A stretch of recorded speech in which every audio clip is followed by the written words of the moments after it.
lakum wa yaghfir lakum dzunubakum wa may yuti'illaha wa rasulahu faqad faza fawzan 'azima amma ba'd.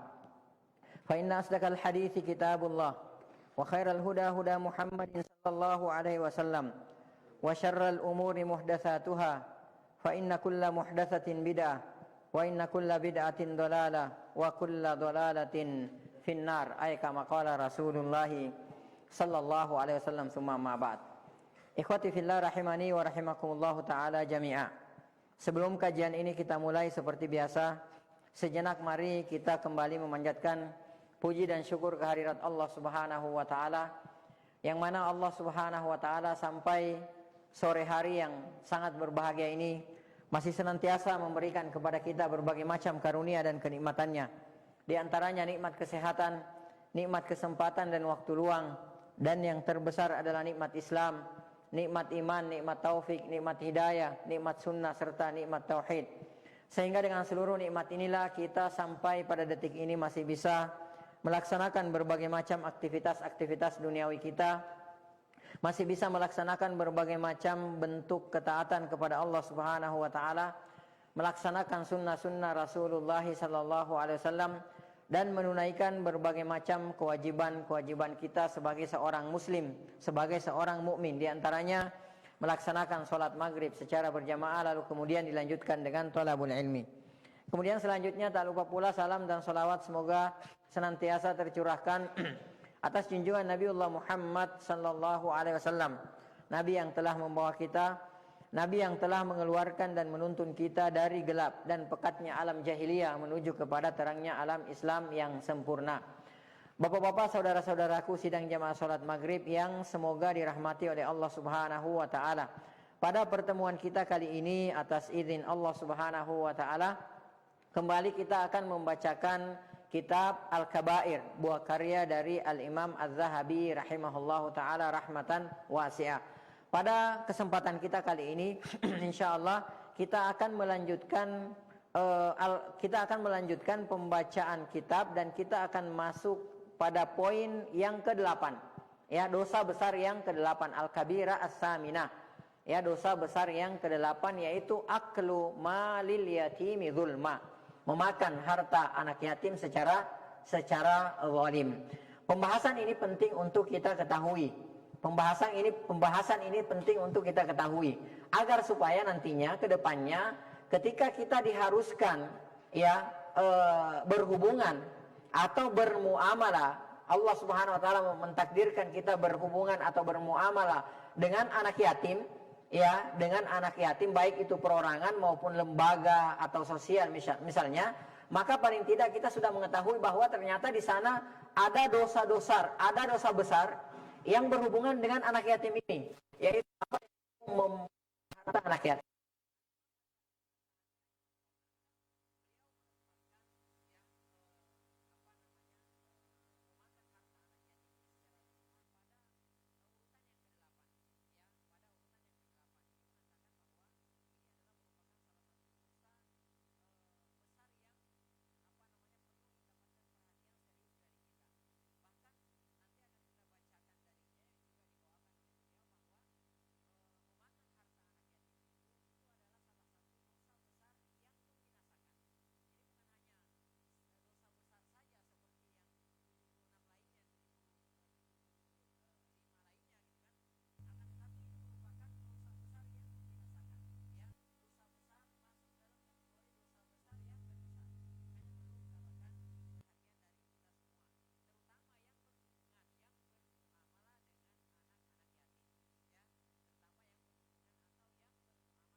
orang-orang miskin. Subhanahu wa ta'ala ya setelah menyebutkan mentauhidkan, menyembah Allah Subhanahu wa ta'ala, ya kemudian menyebutkan berbuat baik kepada kedua orang tua, kemudian berbuat baik kepada kerabat, ya kemudian anak-anak yatim, ya kemudian orang-orang miskin. Nah, dari sini kita bisa mengambil satu pelajaran juga bahwa kalau anak-anak yatim saja yang tidak ada hubungan kekerabatan dengan kita, ya itu diperintahkan oleh Allah Subhanahu wa ta'ala untuk kita berbuat baik kepada mereka, maka bagaimana lagi dengan ketika anak-anak yatim tersebut adalah kerabat kita, maka itu tentu pahalanya beda, ya tentu pahalanya double, beda dengan anak yatim yang tidak ada hubungan kekerabatan dengan kita. Nah, perhatikan di sini Allah Subhanahu wa ta'ala salah satu poin yang disebutkan oleh Allah Subhanahu wa ta'ala adalah al-yatama, anak-anak yatim yang diperintahkan kepada Bani Israel, ya, dan kepada kita semua untuk kita berbuat baik kepada anak-anak yatim tersebut. Kemudian Allah Subhanahu wa ta'ala berfirman juga dalam surah Al-Baqarah ayat 177, ya. Setelah Allah Subhanahu wa ta'ala menyebutkan laisal birra an tuwallu wujuhakum qibalal masyriqi wal maghrib, ya. Laisal birra, yang namanya kebaikan itu tidak semata-mata kata Allah Subhanahu wa ta'ala an tuwallu wujuhakum, bahwa kalian menghadapkan wajah-wajah kalian qibalal masyriqi, ke arah timur, wal maghrib, dan ke arah barat, ya. Jadi bukanlah hanya semata-mata kebaikan itu menghadapkan wajah-wajah kita ke barat, ya, dan juga menghadapkan wajah-wajah kita ke timur, ya. Kata Allah Subhanahu wa ta'ala walakinnal birra, akan tetapi kebaikan itu man amana billah, orang-orang yang beriman kepada Allah Subhanahu wa ta'ala, wal yaumil akhir, juga beriman kepada hari akhir, wal malaikat, juga beriman kepada para malaikat, wal kitab, dan beriman kepada kitab, ya, wan nabiyyin, dan beriman kepada para nabi. Kemudian Allah Subhanahu wa ta'ala lanjutkan wa atal mala ala hubbihi, dan dia memberikan hartanya, harta yang dicintainya, ya. Allah sebutkan di sini wa atal mala ala hubbihi, dia memberikan harta yang dicintainya, zawil qurba, kepada para kerabatnya, ya, wal yatama. Kembali Allah Subhanahu wa ta'ala sebutkan di sini wal yatama, dan orang-orang dan para anak yatim, ya, dan para anak yatim. Jadi dari ayat ini Allah Subhanahu wa ta'ala sebutkan bahwa yang namanya kebaikan itu bukan semata-mata menghadapkan wajah kita ke barat, ya, hanya sholat saja atau menghadap ke timur gitu kan, ya, kemudian akan tetapi kebaikan itu kata Allah Subhanahu wa ta'ala orang-orang yang beriman kepada Allah, beriman kepada hari kemudian, beriman kepada para malaikat, beriman kepada kitab, kemudian beriman kepada para nabi, kemudian memberikan harta yang disukainya kepada para kerabatnya, kepada anak yatim. Di sini Allah Subhanahu wa ta'ala sebutkan anak yatim setelah para kerabat, ya. Jadi ini diantara dalil yang memerintahkan kepada kita untuk berbuat baik kepada anak yatim. Kemudian dalam Al-Quran surah An-Nisa ayat 36 Allah Subhanahu wa ta'ala berfirman wa'budullaha wa la tusyriku bihi syai'a, ya, sembahlah oleh kalian, tauhidkanlah, esakanlah oleh kalian Allah Subhanahu wa ta'ala, wa la tusyriku bihi syai'a, dan janganlah kalian mensyirikatkan, janganlah kalian menduakan Allah Subhanahu wa ta'ala dengan sesuatu apapun itu. Wa bil walidaini ihsana, ya, dan kepada kedua orang tua kata Allah Subhanahu wa ta'ala hendaklah kalian berbuat baik. Wa dzil qurba, lagi-lagi Allah sebutkan di sini adalah kemudian berbuat baik kepada para kerabat. Kemudian wal yatama, lagi-lagi Allah Subhanahu wa ta'ala sebutkan di sini anak-anak yatim, ya. Jadi ini dalilnya sudah berapa, ya, dan kita tidak mungkin membacakan semua dalil-dalilnya yang ada dalam Al-Quran maupun dari hadis-hadis Rasulullah SAW karena keterbatasan waktu kita, ya, dan seterusnya, ya. Kemudian, ya, Allah Subhanahu wa ta'ala, ya, itu memuji al-abrar, ya, memuji al-abrar. Siapa itu al-abrar? Al-abrar itu adalah orang-orang yang orang-orang yang senantiasa melakukan ketaatan kepada Allah Subhanahu wa ta'ala, orang-orang yang senantiasa melakukan kebaktian, berbakti kepada Allah Subhanahu wa ta'ala. Makanya kalau kita meminta, ya, supaya kita dimasukkan ke dalam surga, ya, kita minta supaya wadkhilnal jannata ma'al abrar, ya Allah, masukkanlah aku ke dalam surga bersama dengan al-abrar, orang-orang yang hidupnya itu hidupnya itu diwakafkan, ya, jalan Allah Subhanahu wa ta'ala, ya, dia lakukan itu ketaatan, ya. Allah Subhanahu wa ta'ala memuji al-abrar, ya, dan salah satu sifat al-abrar adalah mereka memberi makan kepada anak yatim, ya.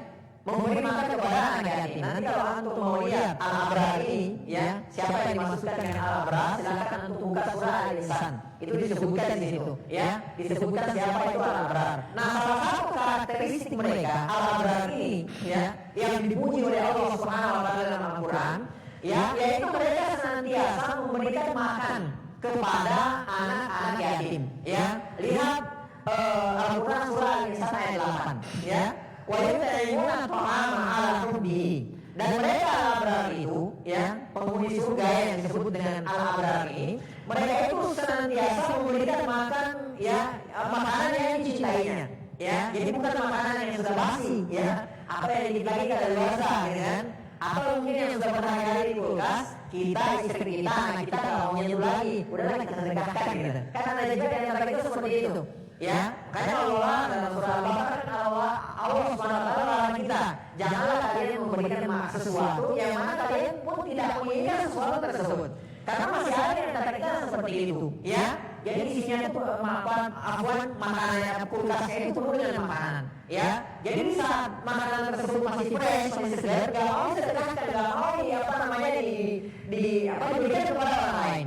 Akan tetapi kalau sudah mau basi atau sudah diberikan dewasa, baru disedekahkan, diinfakkan di jalan Allah Subhanahu wa taala. Bukan yang seperti ini yang dimaksudkan. Akan tetapi yang dimaksudkan di sini adalah kata Allah Subhanahu wa taala, wa yut'imuna ta'ama 'ala hubbi. Ya, dan mereka al-abrar itu adalah orang-orang yang senantiasa memberikan makanan yang mereka cintai, yang mereka sukai, ya, kepada orang-orang miskin, wa yatiman, dan kepada anak yatim, wa asira, dan kepada orang-orang yang tertawan, orang yang menjadi tahanan.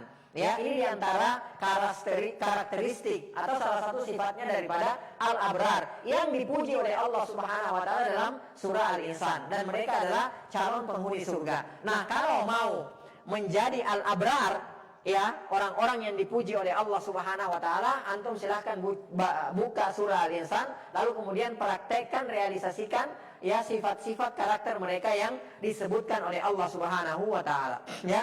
Baik, kemudian Rasulullah sallallahu alaihi wasallam bersabda, ya, dalam hadis yang diriwayatkan oleh Imam Bukhari, ya, rahimahullahu taala, dari Sa'ad bin Sa'ad radhiyallahu taala anhu. Rasulullah sallallahu alaihi wasallam bersabda, ana wa kafilul yatim. Ya, kata Rasulullah, saya dan orang yang menjamin, ya, atau orang yang menanggung, ya, al yatim, anak-anak yatim, fil jannati hakadha. Di dalam surga, posisinya di dalam surga, saya dan orang-orang yang menjamin, menanggung anak yatim, saya dan dia posisinya di surga, kata Rasulullah SAW, hakadha. Ya, di hadis yang lain Rasulullah menyatukan dua telunjuknya ini, kemudian Rasulullah sedikit memberikan jarak. Ya, artinya orang-orang yang menanggung, menjamin anak-anak yatim itu posisinya sangat dekat dengan Rasulullah SAW kelak nanti di surga. Ya, jadi ini luar biasa sekali. Ya. Kemudian Rasulullah SAW waqala bi isba'aihi as-sababati wal wusta. Kemudian Rasulullah SAW memberikan isyarat dengan dua telunjuk beliau, ya, yang telunjuk yang ini, ya, kemudian jari tengahnya. Ya, di hadis yang lain dikatakan bahwa Rasulullah sedikit memisahkan, ya, jadi disatukan, kemudian Rasulullah memisahkan. Akan tetapi di hadis ini Rasulullah memberikan isyarat dengan kedua telunjuknya seperti ini. Ya, ini posisinya orang-orang yang menyantuni, orang-orang yang menanggung anak yatim, ya. Jadi mereka adalah orang-orang yang dekat dengan posisinya dengan Rasulullah sallallahu alaihi wasallam kelak di surga, ya. Baik, ikhwati fillah rahimani wa rahimakumullah taala jami'a. Sedikit cerita salah seorang guru kami hafizahullah taala, semoga Allah menjaga beliau dan keluarganya, tidak usah saya sebutkan namanya.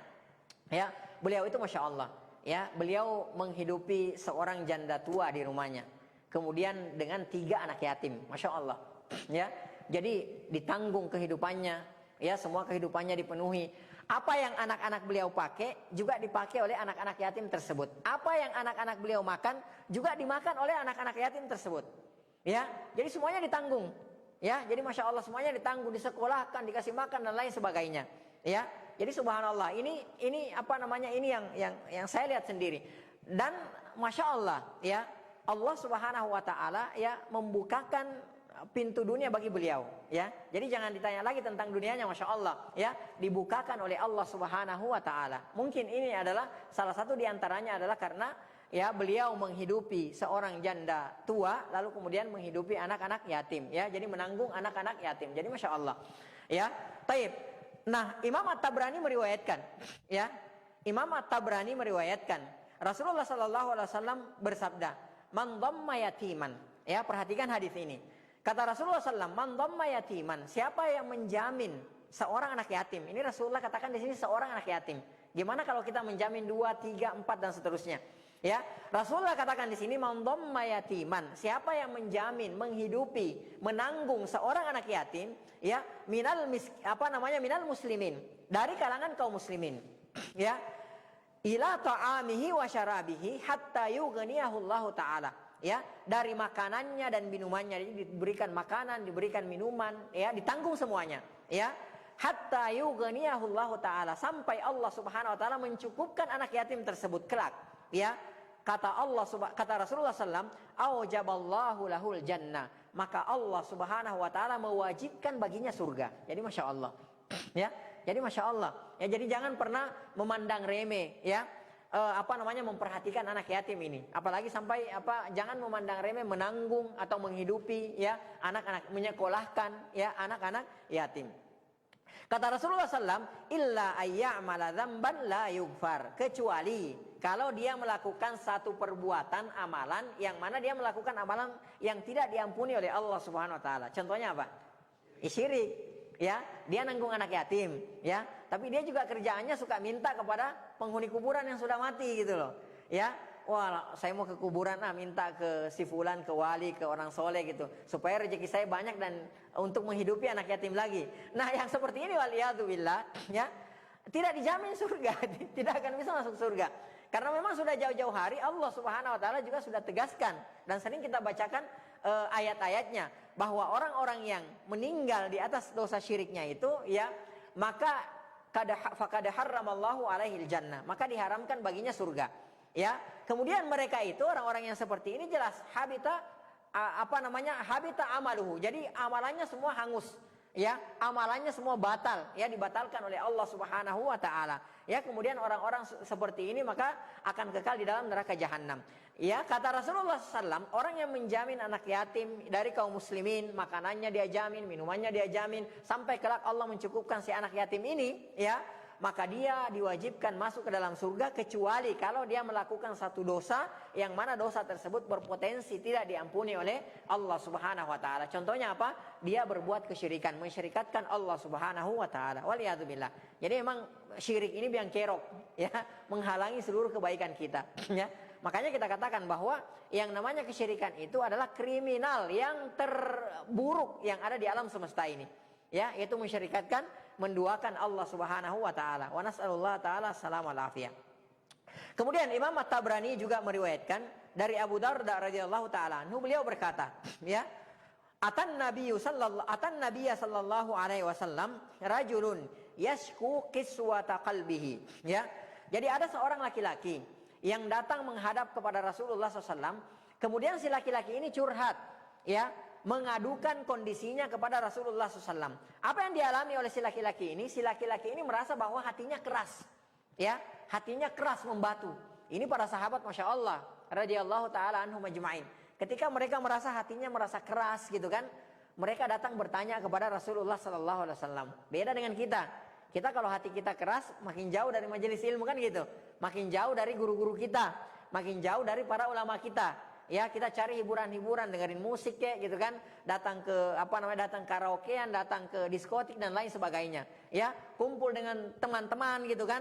Lalu kemudian membicarakan sesuatu yang tidak ada manfaatnya, bahkan membawa kepada dosa. Itu yang kita lakukan kadang-kadang. Para sahabat perhatikan, mereka kalau hatinya keras, ya, atau ada permasalahan sedikit, mereka langsung menghadap kepada Rasulullah sallallahu alaihi wasallam. Perhatikan coba Hanzalah, ya. Suatu ketika Hanzalah radhiyallahu taala anhu, itu beliau pernah datang ketemu dengan suatu pagi beliau ketemu dengan Abu Bakar As-Siddiq radhiyallahu taala anhu. Ketika Hanzalah, salah seorang penulis wahyu Rasulullah sallallahu alaihi wasallam, ya, ketika bertemu dengan Abu Bakar, ya, beliau berkata kepada Abu Bakar, "Nafaka Hanzalah." Ya, Hanzalah berkata, ya, ini si Hanzalah ini munafik gitu loh. Telah munafik Hanzalah. Kata Abu Bakar, subhanallah, matakul. Ya, subhanallah, kamu ngomong apa gitu loh.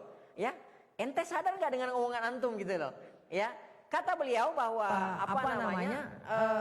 ketika saya gitu kan bertemu berada di tengah-tengah majelisnya Rasulullah SAW, dan Rasulullah SAW membicarakan tentang surga dan neraka, wa ka'anna ra'yain, seolah-olah surga dan neraka itu ada di depan mata kita gitu loh. Ya, jadi dibacakan ayat-ayat tentang neraka, tentang surga, seolah-olah neraka dan surga itu ada di depan mata.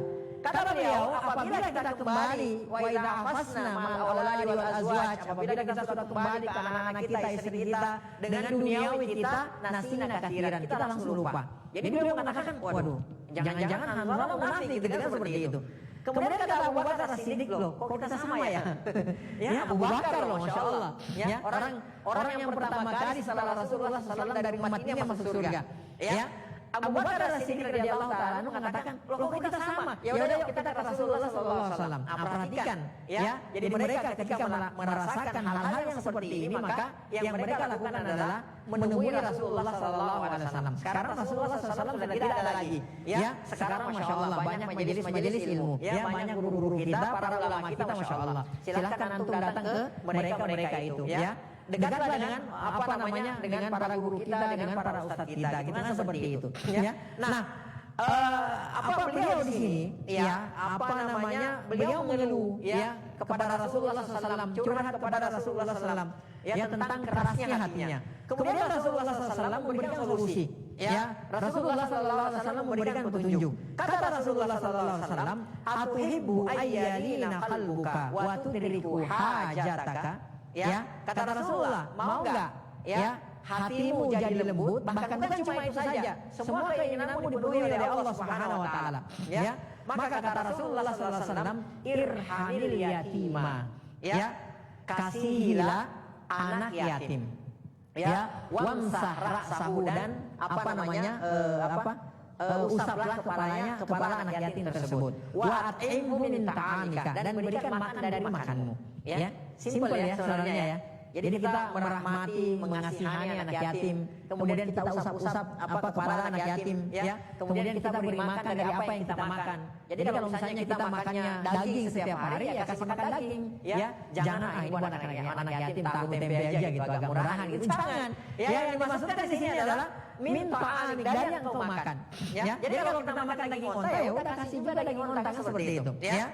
Maka Rasulullah SAW katakan, ya, yalin qalbuka wa tudriku hajataka. Maka kata Rasulullah jamin, niscaya hatimu jadi lembut, lalu kemudian Allah Subhanahu wa akan mendapatkan semua keinginanmu. Allah akan mencukupkan kau. Ya, maksudnya seperti itu.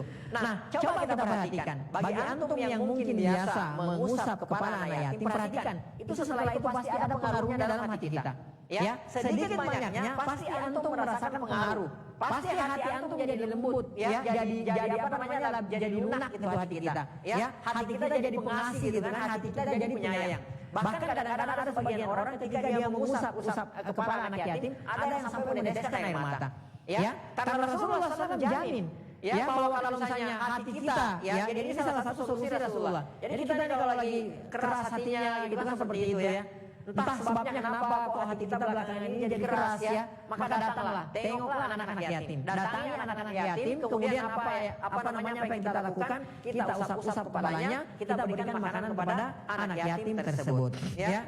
Baik, kemudian Ibnu Majah juga meriwayatkan dalam sunannya, ya, dari Ibnu Abbas radhiyallahu taala anhuma, Rasulullah sallallahu alaihi wasallam bersabda, "Man ala salasata minal aitam." Ya, kata Rasulullah SAW, siapa yang menjamin, siapa yang menanggung, siapa yang menghidupi 3 anak yatim, ya, kana kaman qama lailahu wa shama naharahu wa ghada wa raha syahiran sayfahu fi sabilillah. Kata Rasulullah SAW, itu seperti dia, itu seperti orang yang sholat malam, ya, wasoma naharahu, dan seperti orang yang puasa pada siang harinya, ya, wagada waraha syahiran sayfahu fi sabilillah, seperti orang yang keluar pagi dan sore harinya, ya, dalam rangka mempergunakan pedangnya di jalan Allah Subhanahu wa taala. Jadi Masya Allah, ya. Jadi dengan kita menjamin, ya, menanggung, menghidupi 3 anak yatim, maka yang terjadi kata Rasulullah, dia itu seperti orang yang sholat malam. Ya, dia itu seperti orang yang puasa pada siang harinya, dan dia itu seperti orang yang keluar pada pagi dan sore harinya, ya, menghembuskan pedangnya dalam rangka di jalan Allah Subhanahu wa taala. Maka apalagi bagaimana lagi, ya, kalau kita misalnya, ya, sudah menghidupi anak-anak yatim, 3 anak yatim, bahkan mungkin lebih dari itu, ya, lalu kemudian kita juga sholat malam, kita juga berpuasa pada siang harinya, dan kita juga berjihad di jalan Allah Subhanahu wa taala. Jelas ini adalah keutamaan-keutamaan yang susah disaingi oleh orang-orang lain. Ya, baik. Terus kata Rasulullah sallallahu alaihi wasallam, wa kuntu ana wa huwa fil jannati akhawaini kahataini ukhtani. Kata Rasulullah sallallahu alaihi wasallam, dan adalah saya dengan dia kelak di surga, ya, itu posisinya, ya, seperti ini. Ya, seperti ini. Ya, artinya beliau mengangkat kedua jarinya, ya, jari telunjuk dan jari tengah, kemudian Rasulullah katakan seperti ini. Dan kelak nanti di surga, ya, dia akan seperti saya di surga seperti ini. Ya, wa alsaqa isba'ihi as-sababa wal wusta. Kemudian Rasulullah SAW memberikan isyarat merapatkan, ya, merapatkan. Ya, kalau di yang lain kan merenggangkan. Kalau ini Rasulullah merapatkan wa alsaqa isba'ihi, 2 jari Rasulullah SAW, ya, as-sababa wal wusta, jari telunjuknya dan jari tengahnya. Ini orang-orang yang menanggung 3 anak yatim, ya, menanggung 3 anak yatim. Saya ulangi sekali lagi, maka kata Rasulullah, dia seperti orang yang sholat pada malam harinya, ya, walaupun dia tidak sholat pada malam harinya, ya, dia puasa pada siang harinya, ya, maksudnya puasa sunnah, dia puasa pada siang harinya, seperti orang yang dia puasa pada siang harinya, dan seperti orang yang keluar berjihad di jalan Allah Subhanahu wa taala pada pagi dan sore harinya, ya, berjihad di jalan Allah Subhanahu wa taala. Baik, ikhwati fillah rahimani wa rahimakumullah taala jami'a. Maka kebalikan dari perintah berbuat baik kepada anak yatim dan keutamanya, maka Allah Subhanahu wa taala melarang kita untuk berbuat buruk terhadap mereka, anak-anak yatim, dan Allah Subhanahu wa taala mengancam orang yang berlaku buruk terhadap anak-anak yatim. Karena keutamaan menyantuni, menghidupi, memperhatikan, mengasihi anak yatim ini, keutamanya sangat luar biasa sekali, maka harus juga kita perhatikan bahwa di samping itu, kebalikan dari itu semua, Allah Subhanahu wa taala menyediakan hukuman azab, ya, bagi orang-orang yang yang berbuat buruk terhadap anak-anak yatim. Allah Subhanahu wa taala berfirman, ya, dalam Al-Qur'an surah Ad-Duha ayat 9. Kita semua hafal ayat ini, ya. Allah Subhanahu wa taala katakan, fa ammal yatima fala taqhar. Ya, adapun terhadap anak-anak yatim maka kalian janganlah melampaui batas, ya, jangan membentak anak yatim, jangan menggolimi anak yatim. Di sini Allah Subhanahu wa taala melarang kita agar supaya tidak menggolimi, tidak memperlakukan dengan kasar, tidak membentak anak-anak yatim. Ya, bahkan Allah Subhanahu wa taala, ya, mencap, ya, atau menstempel orang yang suka membentak anak yatim, ya, orang yang suka menggolimi anak yatim sebagai pendusta agama. Ya, jadi gampang kalau mau melihat, ya, kalau mau melihat di antara karakternya orang-orang yang mendustakan agama, lihat aja pasti dia suka berlaku buruk terhadap anak yatim. Ya, Allah Subhanahu wa taala berfirman dalam Al-Qur'an surah Al-Maun. Allah Subhanahu wa taala berfirman, "Ara'aital ladzi yukadzibu biddin." Ya, tidakkah maukah engkau melihat wahai Muhammad, ya, alladzi yukadzibu biddin, orang yang mendustakan agama? Siapakah mereka itu kata Allah Subhanahu wa taala? Ya, alladzi yad'ul yatim. Ya, orang yang apa? Yad'ul yatim. Ya, orang yang menolak, menghardik anak yatim. Orang yang suka membentak anak yatim. Ya, jadi hati-hati.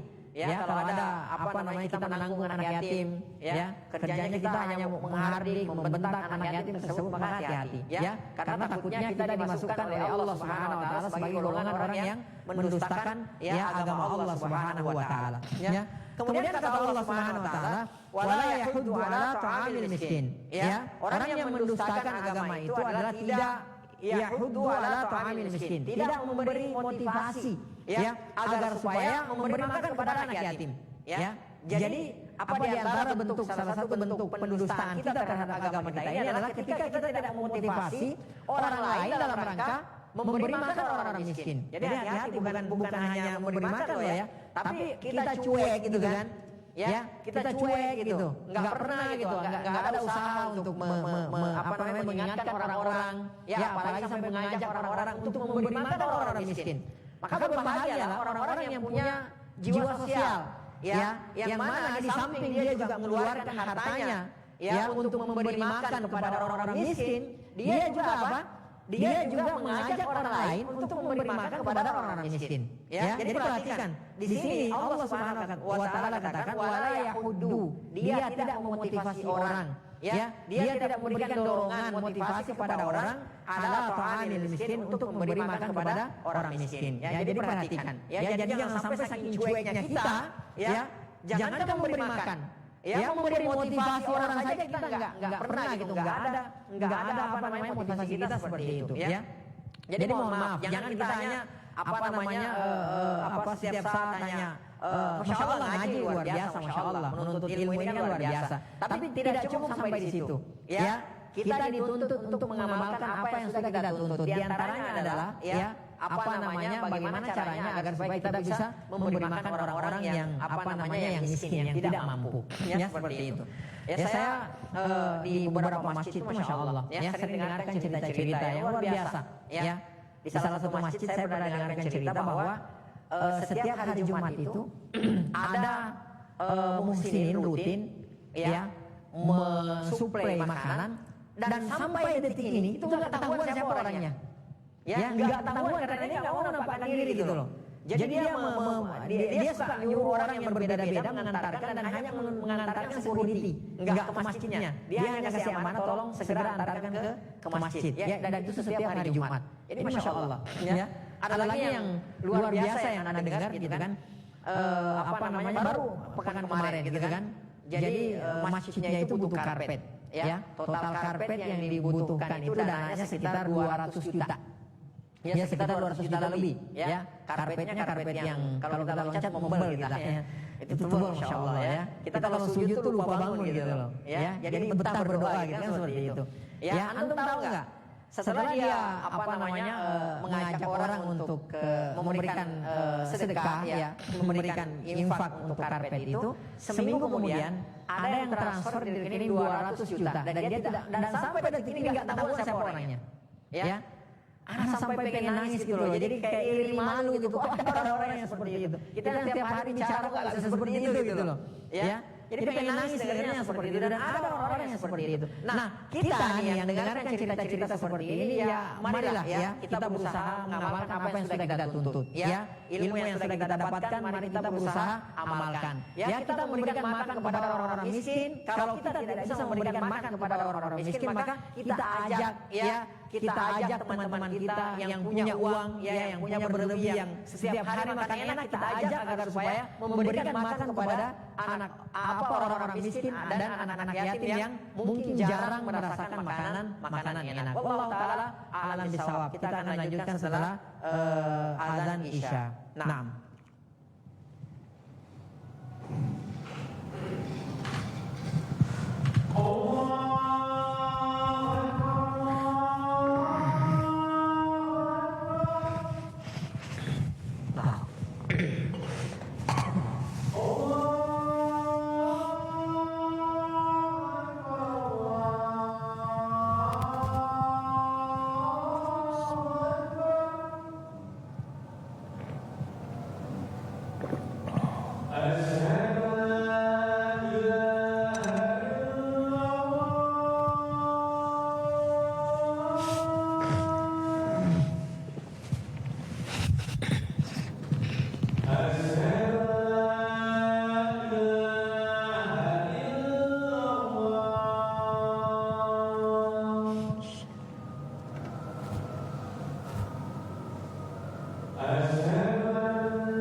Allahumma barik.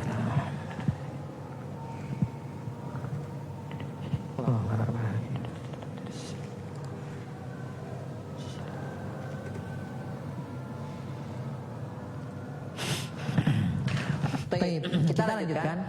Ikhwatillah rahimani wa rahimakumullah taala jami'a. Rasulullah sallallahu alaihi wasallam beliau pernah berdoa ya, mengadukan tentang dua golongan yang lemah.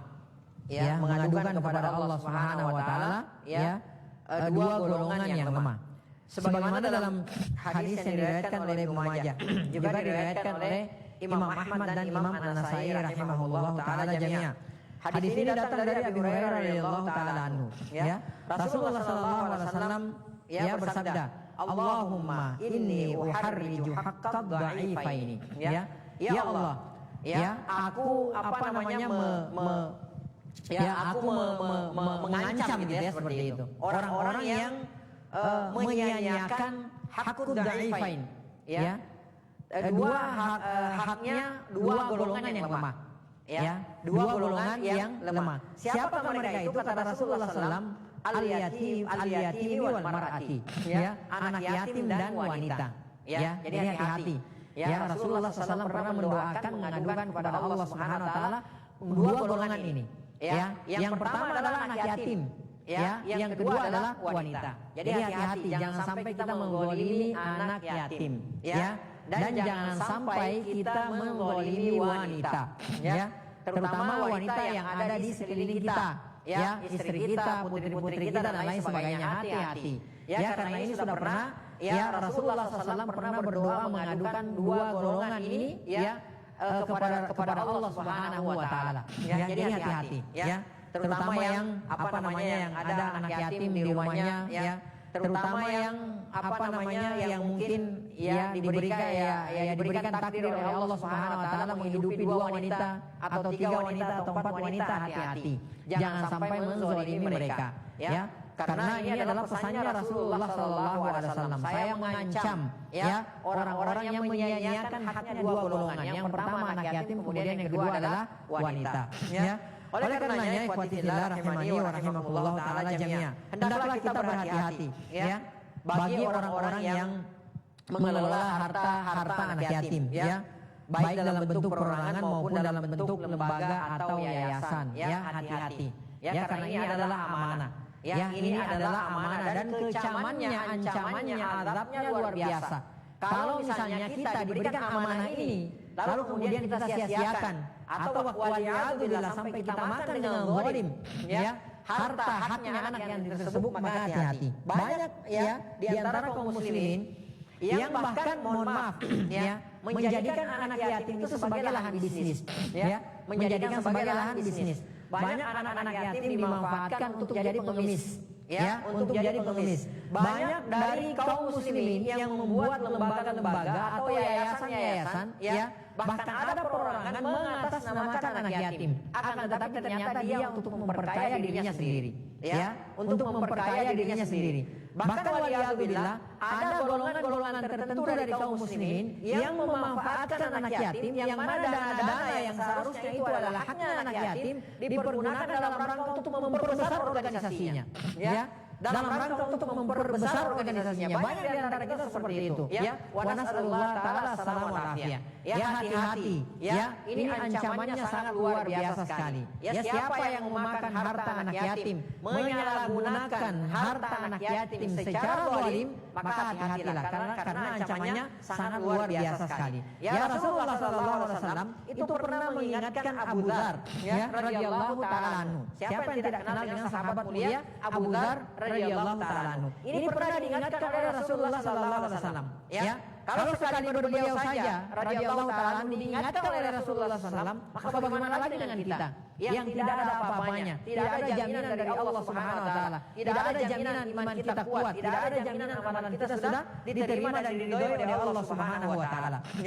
Rasulullah sallallahu alaihi wasallam pernah mengingatkan Abu Dzar, ya. Dan siapa di antara kita yang mampu sampai ke levelnya Abu Dzar radhiyallahu taala anhu, itu tidak ada lagi manusia sekarang sampai hari kemudian yang bisa selevel dengan Abu Dzar radhiyallahu taala anhu. Ya. Rasulullah sallallahu alaihi wasallam bersabda kepada Abu Dzar sebagaimana dalam hadis yang diriwayatkan oleh Imam Muslim. Ya, Rasulullah sallallahu alaihi wasallam bersabda, "Ya Aba Dzarrin, wahai Abu Dzar, ini araka dhaifan." Ya, saya melihat engkau wahai Abu Dzar adalah orang yang lemah. Ya. Jadi mohon maaf ya, ini sahabat loh ya. Ya, ini sahabat sekaliber Abu Dzar. Rasulullah katakan, "Ini araka dhaifan." Aku melihat bahwa engkau ini lemah. Dalam permasalahan ini maksudnya.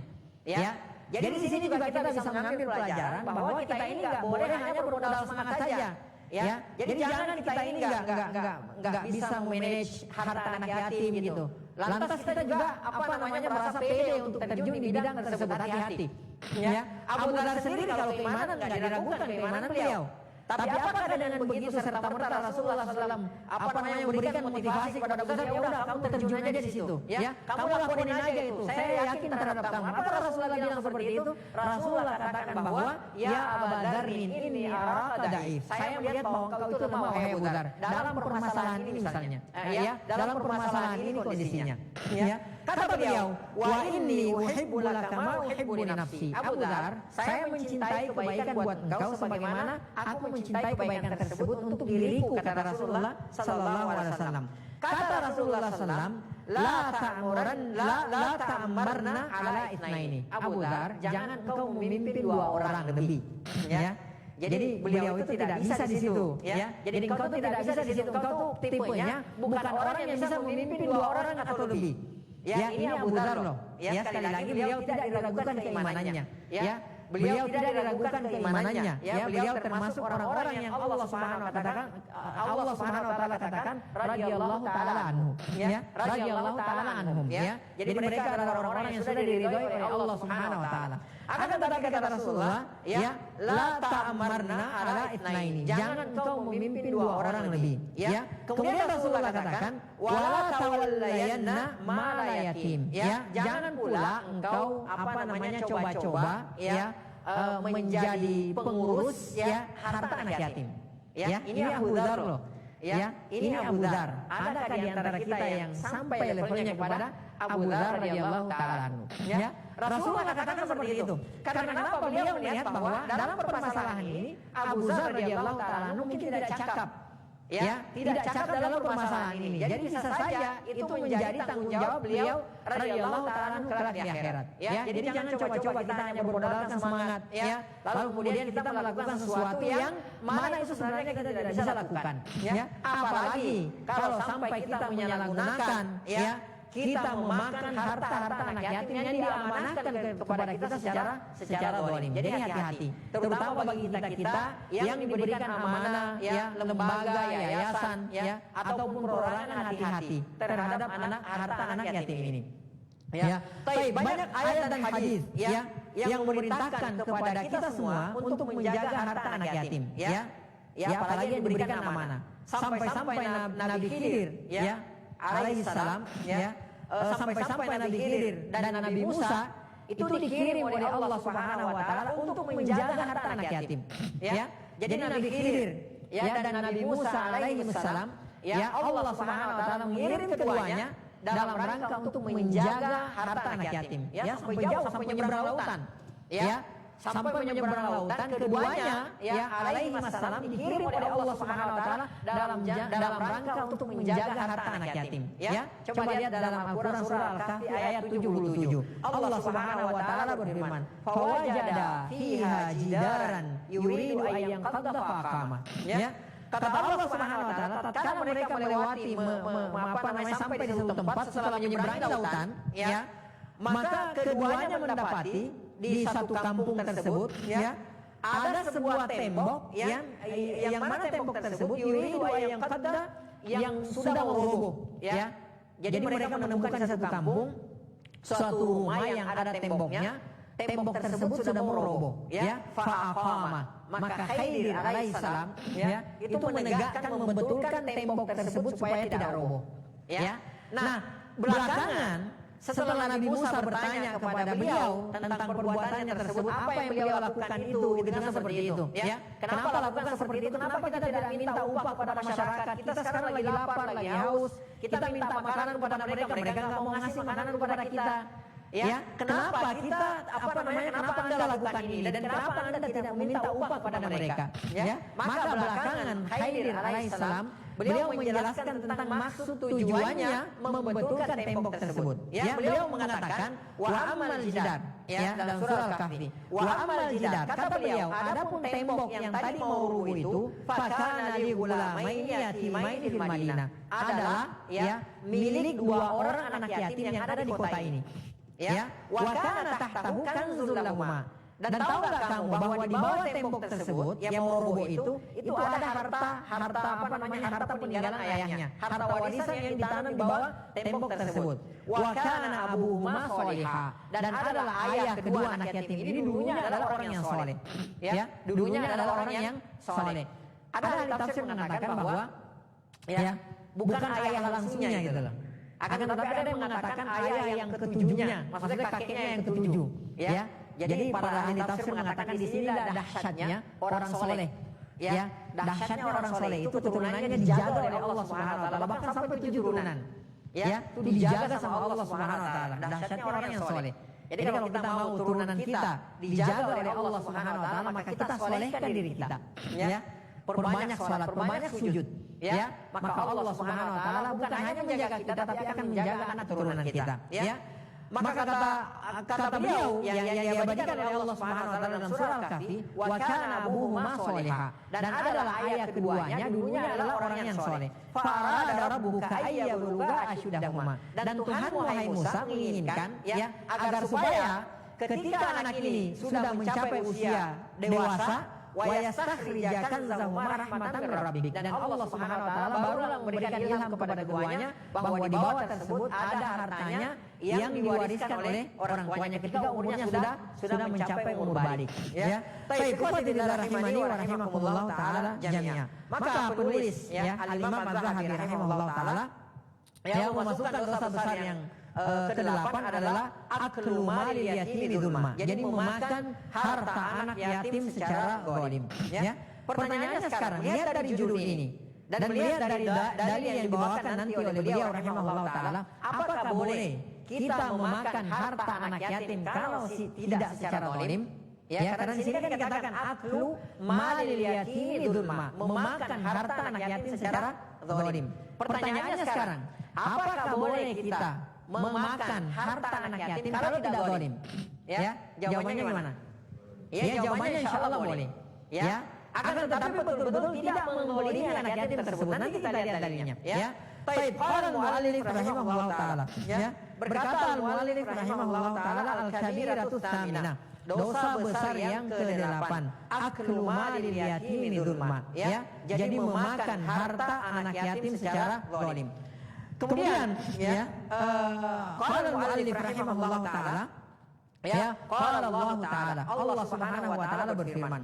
Beliau di sini membawakan firman Allah Subhanahu wa taala ya dalam Al-Qur'an surah An-Nisa ayat 10. Ya. Dalam Al-Qur'an surah An-Nisa ayat 10. Ya, Allah Subhanahu wa taala berfirman, "Innal ladzina ya'kuluna amwalal yatama dzulma." Ya, perhatikan. Sesungguhnya orang-orang yang memakan harta anak yatim secara zalim, ya. Ini memakan ya. Kalau nggak memakan boleh nggak? Seperti misalnya ada pengelola lembaga atau yayasan, ya. Jadi muhsinnya banyak, donaturnya banyak, ya. Jadi setiap tahun tuh dia ganti mobil, ya. Sekarang Pajero, besok apa Alphard gitu. Boleh nggak? Kan bukan makan, boleh nggak? Ya. Jadi kenapa di sini kita Allah Subhanahu wa taala mempergunakan kata memakan, ya? Karena ini yang umum, ya, dan ini yang banyak. Ya, seperti dengan ribawi yang sudah pernah kita jelaskan, ya, bahwa orang yang memakan harta riba, apakah berarti bahwa ketika bertransaksi tapi bukan tujuannya untuk memakan, apakah boleh? Ya juga tidak boleh. Ya, kalau memakan saja tidak boleh, maka apalagi dengan yang lainnya. Ya. Baik, kata Allah Subhanahu wa taala, "Inna ma ya'kuluna fi butunihim nara." Ya, sesungguhnya hanyalah yang dia masukkan ke dalam perutnya, yang dia makan itu semuanya adalah api neraka. Jadi waliyadzubillah. Ya. Jadi kalau kita memakan harta anak yatim secara zulma, secara zalim, maka pada hakikatnya itu kita sedang memakan api neraka. Ya. Jadi sebanyak seberapa yang kita makan, segitulah api neraka yang kita masukkan ke dalam perut kita. Ya. Ini juga bermakna jika harta anak yatim kita salah gunakan, kita buat bikin rumah misalnya, ya, atau kita belikan kendaraan misalnya, ya, atau buat memperbesar organisasi kita misalnya, pada hakikatnya apa yang kita pakai, ya, apa yang kita tunggangi, ya, organisasi kita tersebut pada hakikatnya kita sedang membakar, ya, mengisi dengan dengan bahan bakar dari api neraka jahanam, ya. Seperti itu yang dimaksudkan. Baik, kata Allah Subhanahu wa taala, wa sayaslawna sa'ira. Ya, dan kelak mereka akan memasuki neraka jahanam. Ya, waliyadzubillah. Jadi sekali lagi, hati-hati bagi kita yang diberikan amanah, ya, mengelola, memanage sebuah yayasan atau lembaga yang bergerak di bidang anak yatim, ya, dalam rangka untuk mengurus anak-anak yatim. Hati-hati, ya, jangan sampai kita dimasukkan oleh Allah Subhanahu wa taala, ya. Baik. Kemudian ya, yang perlu kita ketahui bahwa jika walinya, ya, orang yang menanggung anak yatim tersebut adalah orang-orang yang fakir, ya, orang yang miskin, maka tidak ada masalah ia mengambil hartanya secara baik. Ya, artinya kalau dia ikut memakan harta anak yatim yang diamanahkan kepada dia, kalau dia adalah orang yang fakir, dia adalah orang yang miskin, maka tidak ada masalah. Yang penting dia tidak melampaui batas. Ya, dia misalnya mengurus seorang anak yatim. Anak yatim tersebut ketika ayahnya meninggal, itu misalnya meninggalkan harta 10 M, ya. Ini anak yatim, masih kecil kan, belum tahu apa-apa, ya, belum tahu apa-apa. Jadi kalau misalnya disodorin, ya, 1 miliar dengan permen, anak kecil ini dia pilih apa? Dia pilih permen, dia nggak mungkin pilih uang, ya. Nah, ini yang dimaksudkan seperti ini. Jadi kalau misalnya nih kita diberikan amanah seperti itu, ya, ada anak yatim yang punya banyak harta peninggalan orang tuanya, ya, maka boleh kita memakan harta anak yatim tersebut, yang penting tidak melampaui batas, ya, tidak zalim, ya, seperti itu. Jadi tidak masalah bagi kita untuk memakan harta anak yatim tersebut, yang penting tidak secara zalim. Sebagaimana firman Allah Subhanahu wa taala dalam Al-Qur'an surah An-Nisa ayat 6. Ya, Allah Subhanahu wa taala berfirman, "Wala ta'kuluha israfan." Ya, dan janganlah kalian memakan harta anak yatim tersebut israfan, secara berlebih-lebihan. Ya, wa bidaran, dan janganlah kalian terburu-buru untuk membelanjakan harta tersebut ayat baru sampai si anak ini dewasa. Ya, sampai si anak ini menjadi dewasa, menjadi balik, sudah mengerti bagaimana mempergunakan, memanfaatkan harta tersebut. Ya. Kata Allah Subhanahu wa taala, di sini pendalilannya, "Wa man kana ghaniyan falyasta'fif." Dan barang siapa dia adalah orang yang kaya, orang yang berkecukupan, falyasta'fif, janganlah dia memakan harta anak yatim tersebut. Ya. Jadi kalau ternyata dia merawat anak yatim, dia diberikan amanah menjaga harta anak yatim, dan ternyata dia adalah orang yang kaya, orang yang berkecukupan, tidak usah dia sentuh harta anak yatim tersebut. Tidak usah dia ikut memakan harta anak yatim tersebut. Ya. Wa man kana fakiran, kata Allah Subhanahu wa taala dalilnya dari sini. Wa man kana fakiran, akan tetapi barang siapa yang fakir, ya, falyakul bil ma'ruf, maka hendaklah dia memakan secara ma'ruf, secara baik. Ya, maka ini dibolehkan. Bil ma'ruf itu dibolehkan. Al ma'ruf tentu di sini kata para ulama sesuai dengan uruf yang berlaku di tengah-tengah masyarakat kita. Ya. Yang berlaku di tengah-tengah masyarakat kita. Misalnya, ya, kita orang yang fakir. Ada anak yatim, ya, misalnya ponakan kita, ya, ayahnya meninggal, hartanya banyak, kita megang harta tersebut, ya. Kita selama ini, ya, biasa makan misalnya taruhlah ikan lah, misalnya ikan kembung, ya, ikan kembung, ya, itu makanan kita sehari-harinya, ya. Nah, tidak apa-apa kita mengambil harta anak tersebut untuk membeli makanan yang biasa kita makan. Jangan aji mumpung nih banyak nih, ya, hartanya nih. Udahlah, kita makan daging tiap hari. Itu kan seperti itu, ya. Atau misalnya gini, ya, kita pegang uang nih, ya. Mentang-mentang anak yatim ini dititipkan kepada kita, diamanahkan ke kita dengan banyak hartanya. Akhirnya kita bilang, wah, ini nggak cocok nih kalau pakai motor ini, kasihan anaknya ini, ya. Wah, kita harus pakai mobil ini, ya. Akhirnya dia beli mobil dari harta anak yatim tersebut. Padahal apa? Yang menikmati mobil tersebut bukan anak yatimnya, tetapi dia yang menikmati harta tersebut. Atau misalnya sudah ada mobilnya, ya, taruhlah misalnya ya, kita nggak usah sebut merek ya, taruhlah misalnya mobilnya yang 1 juta umat gitu kan. Wah, ini kayaknya dikendarai si anak ini kayaknya kurang nyaman nih. Kayaknya kita ganti ya. Kita ganti yang harganya 500 jutaan misalnya. Ya. Udah kita ganti gitu. Ternyata yang menikmati bukan si anak yatim ini, tapi yang menikmati dia. Ya. Ini namanya secara zalim. Maka kita lihat secara uruf, ya, secara uruf yang berlaku di tengah-tengah masyarakat.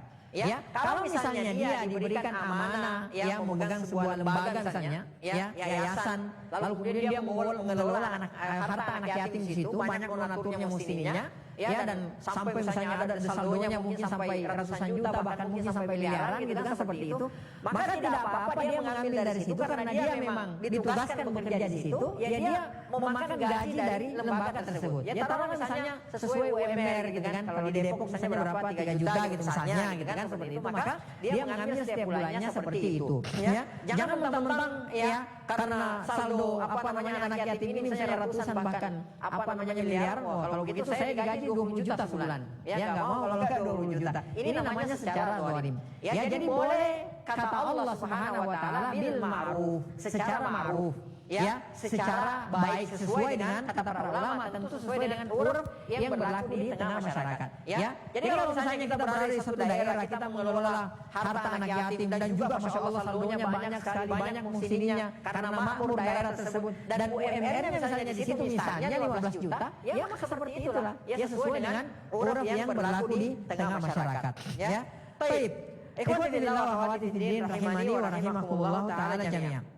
Nah, makanya ya para ulama ya dalam permasalahan ini ya yakni aklu bil ma'ruf ya wa fi aklin bil ma'ruf, memakan harta anak yatim secara baik, secara ma'ruf ya, itu para ulama mempunyai 4 pendapat ya. Jadi para ulama berbeda pendapat dalam masalah ini ya. Paling tidak ada apa namanya ada arba'atu aqwal, ada 4 pendapat dalam masalah ini. Dan ini yang disebutkan oleh pendapat-pendapat ini, perkataan-perkataan ini disebutkan oleh Al-Imam Ibnul Qayyim rahimahullah taala dalam tafsirnya ya. Yang pertama yang disebut sebagai aklu bil ma'ruf, memakan secara baik-baik, itu yang pertama adalah annahu al-akhdhu ala wajhil fardi ya. Jadi orang yang diamanahi harta anak yatim itu, jadi dia mengambil harta tersebut sebagai pinjaman ya. Jadi misalnya dia lagi butuh, dia adalah orang yang sangat fakir miskin gitu kan, dia mau beli kebutuhannya, kan tetapi dia sangat apa namanya dia tidak punya uang, sementara dia punya harta anak yatim yang dia pegang, yang dia amanahkan kepadanya, maka boleh dia ambil seperlunya dengan jalan hutang ya. Jadi dia hutang ya, jadi kelak dia akan bayar yang dia ambil itu. Misalnya ya harta anak yatim 200 juta yang dititipkan sama dia. Dia ada keperluan 1 juta, maka dia ambil 1 juta tersebut ya, apa namanya dia hutang ya. Nanti dia kembalikan uang tersebut kalau dia sudah punya uang ya. Tapi yang kedua, al-aqlu bi qadri hajati min ghairi israf ya. Pendapat yang kedua adalah memakan sesuai dengan kebutuhannya ya, min ghairi israf ya, min ghairi israf, tanpa boros ya, tanpa ada apa namanya unsur pemborosan. Ya itu tadi, kalau misalnya memang dia selama ini sehari-hari misalnya makan ikan kembung gitu kan, seperti itu makan nasi 2 piring, dia mengambil sesuai dengan jatahnya tersebut ya. Akan tetapi dia memegang uang banyak, akhirnya dia kalap ya, dia jadi buta ya, akhirnya tadinya dia nggak pernah makan steak gitu kan, dia nggak pernah makan burger ya, tiba-tiba sehari misalnya dia harus makan 4 kali burger gitu misalnya, seperti itu. Ini yang disebut sebagai ya israf ya, pemborosan ya, tidak sesuai dengan kebutuhannya. Yang dimaksudkan di sini adalah al-aqlu bi qadril hajah min ghairi israf, jadi memakan sesuai dengan mengambil sesuai dengan kebutuhannya tanpa ada unsur pemborosan ya. Kemudian yang ketiga, annahu akhdhu bi qadri idza amila lil yatimi amalan ya. Jadi dia mengambil ya sesuai dengan apa yang dia lakukan, usahanya dia, pekerjaannya dia ya, untuk anak yatim tersebut ya. Jadi misalnya dia kerja di lembaga yang dia lembaganya mengurusi anak yatim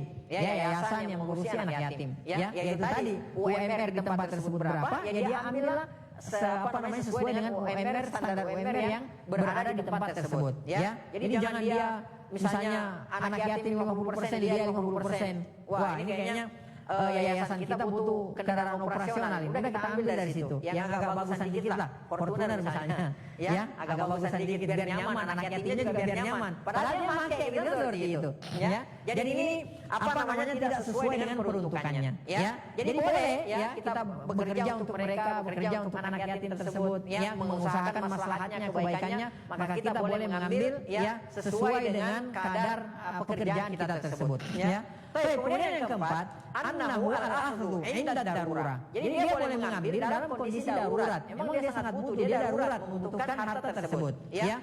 Fa in aisara, kalau memungkinkan, ya qadahu, nanti dia ganti. Ya. Jadi anak butuh misalnya 2 juta, anak ambil 2 juta. Ya, karena darurat kondisinya anak sangat butuh dan anak enggak dapatkan di tempat lain. Ya. Maka anak ambil 2 juta tersebut, ya. Apa namanya kata mereka fa'in aisara fadahu. Kalau di belakang hari nanti mudah baginya, maka dia bayar 2 juta tersebut. Wa illam yusir fa huwa fi hilin. Ya, jadi kalau misalnya dia tidak bisa membayar ya 2 juta tersebut contohnya, maka ya dia apa namanya tidak ada masalah baginya. Akan tetapi tentu kita harus jujur dalam permasalahan ini. Ya, kita harus jujur dalam permasalahan ini. Ya, jangan sampai kita membohongi ya hati kita sendiri, dan Allah Subhanahu wa taala Maha mengetahui apa yang ada di dalam hati kita. Ya. Baik, ikhwatillah wa akhwatiddin rahimani wa rahimakumullah taala jami'an. Allah Subhanahu wa taala berfirman ya dalam surah Al-Baqarah ayat 220. Ayat 220 ya. Wa yas'alunaka 'anil yatama. Ya. Dan mereka bertanya kepadamu wahai Muhammad ya tentang anak yatim, ya tentang para anak yatim. Ya, kata Allah Subhanahu wa taala, "Qul katakan wahai Muhammad, islahul lahum khair." Ya, islahul lahum khair. Jadi apa namanya mengurus mereka dengan baik, anak-anak yatim tersebut dengan baik, khair itu adalah satu kebaikan. Ya, itu adalah satu kebaikan. Kata Allah Subhanahu wa taala, "Wa in tukhalituhum." Apabila kalian mencampuri ya, bercampur dengan anak-anak yatim tersebut, hidup bersama, makan bersama dengan anak-anak yatim tersebut, atau harta kalian ya atau harta anak yatim tersebut tercampur dengan harta-harta kalian, ya kata Allah Subhanahu wa taala, fa ikhwanukum, mereka semua adalah saudara-saudara kalian. Ya. Jadi tidak masalah ya kalau harta-harta mereka ya, karena ada para sahabat yang takut gitu loh. Ya, para sahabat takut, ngeri jangan sampai ketika mereka diamanahkan anak yatim ada hartanya lalu kemudian bercampur dengan hartanya mereka. Itu yang mereka takutkan. Ya, maka kata Allah Subhanahu wa taala, "Wa in tukhalituhum," kalau bercampur kalian bergabung dengan mereka, makanya bergabung harta kalian bergabung dengan bercampur dengan hartanya mereka, maka itu tidak masalah kata Allah Subhanahu wa taala. Ya, wallahu, tapi ingat, wallahu ya'lamul mufsida minal muslih. Allah Subhanahu wa taala Maha mengetahui siapa di antara kalian yang niatnya mau merusak dan siapa yang mau memperbaiki. Ya, artinya Allah Maha mengetahui niat itu apa. Kita tuh mengambil anak yatim, kita itu bergerak di apa namanya di bidang sosial, di bidang anak yatim. Allah tahu hati kita. Niat kita apakah untuk menumpang hidup sama mereka anak-anak yatim tersebut? Allah tahu apakah kita mau memperkaya diri dari anak-anak yatim tersebut atau memang kita niatnya ya memang mau mengurusi anak-anak yatim tersebut karena Allah Subhanahu wa taala. Allah tahu. Ya. Jadi kita nggak perlu walaupun mulut kita bohong, orang kita bisa bohongi, manusia kita bisa bohongi. Akan tetapi Allah Subhanahu wa taala ya'lamul mufsida minal muslih. Allah tahu orang-orang yang merusak dan Allah tahu orang-orang yang hendak memperbaiki. Itu Allah Subhanahu wa taala tahu. Jadi tidak masalah harta bercampur ya, harta mereka bercampur dengan harta kita itu tidak ada masalah. Ya, yang penting apa? Ya, niat kita diperbaiki lagi ya. Walau sya'allahu la'anatakum ya. Baik, ikhwatillah rahimani wa rahimakumullah taala jami'an ya. Kemudian ya, beliau rahimahullah taala membawakan hadis Rasulullah sallallahu alaihi wasallam. Wa qala alaihi salatu wassalam ya. Wa qala alaihi salatu wassalam. Rasulullah sallallahu alaihi wasallam ya bersabda, "Ijtanibu as-sab'al mubiqat." Ya, dan hadis ini sering kita bacakan. Ijtanibu as-sab'al mubiqat. Ya, jauhilah oleh kalian 7 perkara, 7 dosa besar yang membinasakan. Ya, kata al-muallif rahimahullah di sini, ya beliau mengatakan, "Fadzakara minha," Allah Subhanahu wa taala menyebutkan salah satu di antara dosa yang membinasakan, dosa besar yang membinasakan tersebut adalah ya aklama lil yatim, memakan harta anak yatim. Ya. Jadi kita biasa bacakan, sering bacakan hadis ini. Yang pertama adalah syirku billah. Ya. Dan jadi ada 7 dosa besar yang membinasakan. Ya, jadi kan dosa besar itu kan banyak. Ya, 70, ada sekitar 76 dalam kitab yang kita bahas ini. 76 dosa besar. Ya. Nah, 7 di antaranya itu adalah dosa besar yang membinasakan. Ya. 7 dosa besar yang membinasakan. Ya, disebutkan oleh Rasulullah yang pertama adalah syirk billah, mensyirikatkan Allah Subhanahu wa taala. Ya, menduakan Allah Subhanahu wa taala. Kemudian yang kedua adalah sihir, melakukan praktek sihir. Ya. Kemudian yang ketiga wa qatlun nafsil lati haramallahu illa bil haq, membunuh jiwa ya tanpa alasan yang syariat yang dibenarkan oleh syariat kita. Kemudian yang keempat adalah wa aklur riba, memakan riba.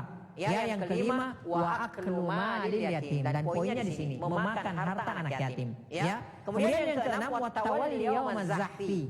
Ya, lari dari medan pertempuran. Saat peperangan berkecamuk, kita lari dari medan pertempuran tersebut. Ini 7 di antara 7 dosa yang membinasakan. Kemudian di antaranya adalah ya wa kadfurul muhsanatil mu'minatil ghafilat, yang ketujuh. Ya, menuduh wanita beriman, wanita muslimah yang baik-baik melakukan perzinahan. Ya. Baik, kemudian beliau mengatakan di sini yang terakhir beliau mengatakan wa kullu waliyin liyatimin, dan setiap wali bagi seorang yatim kana fakiran, dan dia ternyata adalah seorang yang fakir, jadi dia menanggung anak yatim. Ya, dia ada amanah anak yatim, dan anak yatim tersebut ada hartanya. Ya, karena kalau tidak ada hartanya apa yang kita mau makan? Ini di luar pembahasan. Ya, ini di luar pembahasan. Jadi maksudnya kita menjadi wali seorang yatim, dan anak yatim tersebut ya mempunyai harta yang banyak. Jadi itu tadi, mungkin saudara kita meninggal gitu kan, qadarullah meninggal dunia, kemudian dia mewariskan harta yang sangat banyak. Ya, dan kita yang menjadi walinya, kita yang mengatur harta tersebut. Ini yang dimaksudkan. Wa kullu waliyin liyatimin, dan setiap wali yang mengurusi anak yatim itu karena fakiran, dia adalah seorang yang fakir, ya fa'akala bil ma'rufi fala ba'sa alaih. Ya, ini perkataannya Imam Az-Zahabi rahimahullah taala. Ya, fa'akala bil ma'ruf, lalu dia kemudian memakan secara baik-baik. Ya, itu tadi secara hurufnya gimana gitu kan, adat istiadat yang berlaku di tengah masyarakat seperti apa. Ya, fala ba'sa alaih, kata beliau maka tidak ada masalah baginya. Ya, jadi insyaallah tidak berdosa kalau dia ikut memakan harta anak yatim tersebut secara ma'ruf, secara baik, tidak berlebihan. Ya. Wa ma zada 'alal ma'rufi fasuhtun haram. Akan tetapi kalau sudah melampaui batas ma'ruf, ya, sudah melampaui batas ma'ruf yang uruf di tengah masyarakat, ya, fasuhtun, maka dia adalah fasuhtun haram, maka dia adalah termasuk harta yang haram. Ya.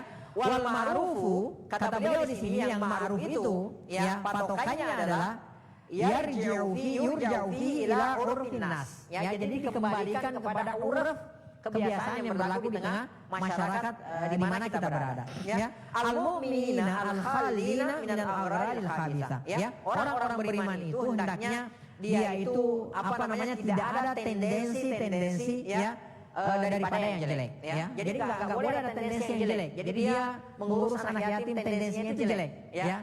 Jadi si anak yatim ini nggak ngerti apa-apa kan. Ya, jadi kalau misalnya ditanya sama orang, kamu kenapa beli mobil mewah? Lah ini buat anak yatim supaya dia nyaman kok hidupnya. Ya kita suka kemana-mana biar dia pakai kendaraan, biar dia berkendara dengan mobil mewah, gitu kan. Padahal si anak yatim ini belum ngerti ini mobil mewah atau ini mobil jelek. Dia belum ngerti sama sekali. Ya seperti itu. Atau ya itu tadi, bahkan mungkin kalau kita sodorkan, nih duit 2 miliar, ini permen, pilih mana? Mungkin si anak kecil ini memilih permen karena dia nggak tahu 2 miliar tersebut. Nah maka kita harus menjaga anak yatim tersebut. Ini amanah dari Allah Subhanahu wa taala. Ya.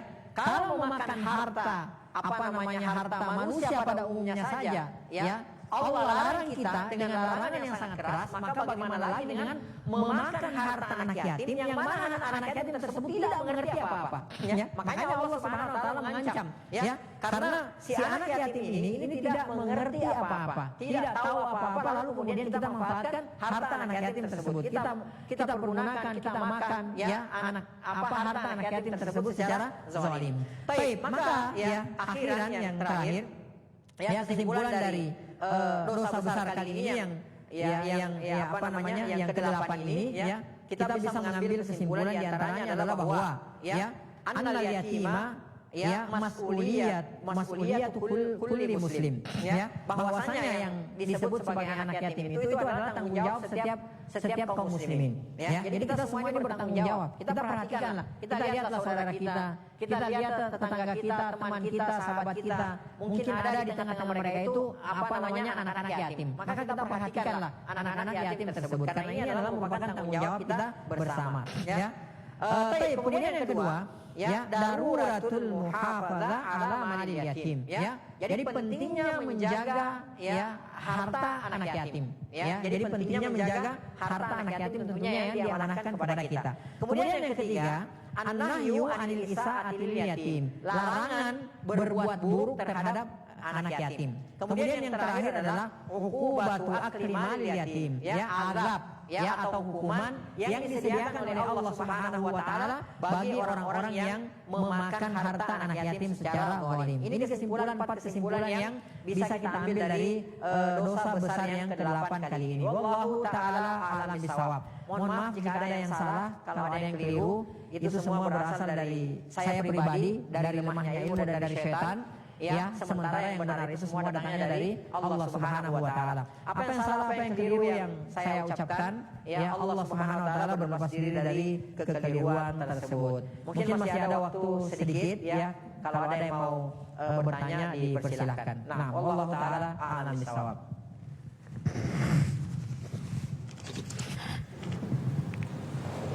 Nah, silakan.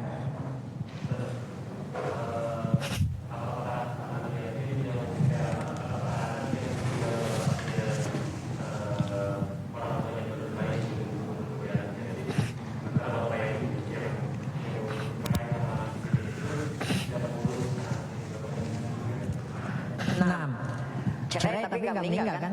Cerai. Ya, enggak. Ini bukan anak yatim. Ya, ini bukan anak yatim. Dan si ayah, ini bertanggung jawab atas nafkah anak-anaknya yang belum balik ini. Ya, yang belum bisa mencari nafkah sendiri ini. Si ayah bertanggung jawab. Kalau si ayah tidak memberikan nafkah maka dia berdosa. Ya, suaminya, kalau mantan suami kan ada ya, mantan suami, tapi mantan anak nggak ada. Ya, jadi yang bertanggung jawab ini adalah si ayah ini. Ya, Rasulullah SAW bersabda, kafal mar'u isma, cukuplah dosa seseorang, ya, kalau dia menyia-nyiakan orang yang berada di bawah tanggungannya. Ya, dan anaknya ini, anaknya ini adalah berada di bawah tanggungannya. Ya, berada di bawah tanggungannya. Maka dia yang berkewajiban memberikan nafkah adalah ayahnya, walaupun dia sudah berpisah dengan ibunya. Ya, dia punya kewajiban. Kalau misalnya dia tidak memberikan nafkah kepada anaknya tersebut, maka dia berdosa. Ya, seperti yang keumuman sabda Rasulullah SAW. Nah, Allah taala alam shawab. Berapa batasan usia seorang anak masih dikatakan anak yatim dan layak disantuni? Ya, jadi yang belum balik. Ya, jadi yang belum balik. Jadi ini adalah anak yatim yang harus kita santuni. Ya, sekarang banyak juga orang begitu tuh. Ya, sian loh, ini anak yatim disantuni lah. Padahal usianya 35 tahun. Ya, padahal usianya 35 tahun. Banyak sekarang seperti itu. Ya. Ada orang tolong kumpulin anak-anak yatim gitu. Begitu lihat namanya si fulan usia 18 tahun, si fulan usia 23 tahun, subhanallah enggak ada yang 10 tahun, ada yang 5 tahun. Semua yang gede ya, bukan ini yang dimaksudkan ya.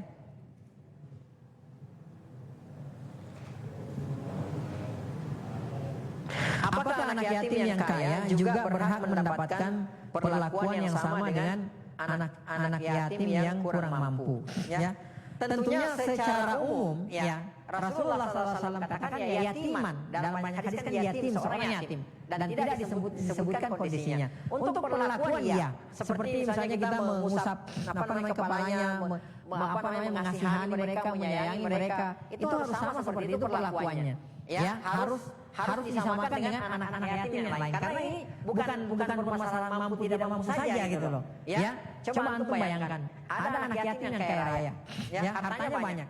Akan tetapi dia melihat seorang ayah yang miskin, seorang anak miskin, ya, gandengan tangan, kemudian dia melihat seorang ayah memeluk putranya, kemudian dia elus-elus kepalanya. Coba gimana perasaannya? Ya, kalau ada ibunya di situ pasti dia nanya. Kalau dia belum ngerti, dia pasti nanya. ayah saya mana gitu loh. Kan seperti itu. Ya. Jadi berhak mendapatkan perlakuan yang sama dengan orang-orang yang yang mampu. Adapun dalam permasalahan harta, kalau kita punya harta untuk menyantuni anak yatim, maka tentu untuk dalam permasalahan harta kita utamakan. Yang pertama kerabat dulu, ya. Yang pertama kalau ada yatim dan itu kerabat kita, ini lebih utama. Ya, ini lebih utama sebagaimana yang dijelaskan oleh Allah Subhanahu wa taala, ya. Kemudian yang yang kedua bahwa kalau bukan kerabat kita ya kita lihat mana yang terlebih dahulu yang secara ekonomi perlu dibantu. Ya, jadi kalau misalnya ada si fulan dan si fulan bukan kerabat kita, ya lihatlah mana yang kira-kira ekonominya tidak mampu, itu yang kita utamakan terlebih dahulu. Ya, adapun antum ngasih hadiah, misalnya antum belikan mainan, si fulan yatim kurang mampu, ini juga yatim tapi mampu, enggak apa-apa antum belikan mainan misalnya untuk menghibur hatinya. Ya, sesuai dengan keumuman hadis, ya. Barang siapa yang memasukkan kegembiraan pada hati seorang muslim, maka itu pahalanya luar biasa di sisi Allah Subhanahu wa taala, ya. Wallahu taala a'lam bissawab. Nah, silakan, Pak. Waalaikumsalam. Hukumnya bagaimana Ustaz, anak yatim yang tinggal bersama kita setelah dewasa, hubungannya dengan keluarga, apakah menjadi mahram? Ya. Ya otomatis kalau sudah menjadi dewasa ya harus seperti dengan orang lain. Ya, seperti dengan orang lain, ya. Ya kecuali kalau misalnya itu adalah mahram kita, ya, atau istri kita kan seperti itu. Akan tetapi kalau orang lain begitu dia dewasa, ya perlakuannya sama dengan orang lain. Ya, dengan orang yang tidak yatim dewasa lainnya, ya, itu sama, ya. Wallahu taala alam bissawab. Jadi jangan mentang-mentang dari kecil bersama kita gitu kan. Kita ambil dari usia 5 tahun misalnya atau 6 tahun, kita anggap sebagai seorang anak misalnya, terus dia bebas melihat rambutnya istri kita atau auratnya yang lainnya gitu seperti itu. Jadi itu tidak boleh, ya. Jadi jangan sampai ini kan udah kayak anak saya, ya. Anak kita juga menganggap anak angkat misalnya, kalau kita sebut sebagai anak angkat gitu. Ya dia juga berpendapat seperti ini sudah kayak ibu saya gitu. Jadi nggak ada masalah, itu tidak boleh. Jadi berlaku seperti yang lainnya. Wallahu taala a'lam bissawab. Masih ada? Masih ada? Udah? Baik, kita cukupkan sampai di sini, ya. Sekali lagi mohon maaf jika ada yang salah. Yang salah itu dari saya pribadi, dari syaitan dan dari lemahnya ilmu. Yang benar itu semua datangnya dari Allah Subhanahu wa taala. Kita tutup dengan doa subhanakallahumma wa bihamdik nasyhadu an la ilaha illa anta nastaghfiruka wa natubu ilaik. Hadani Allah wa iyyakum wa sallallahu ala nabiyyina Muhammad wa ala alihi washabihi ajmain. Wa akhiru da'wana alhamdulillahi rabbil alamin. Wassalamualaikum warahmatullahi wabarakatuh.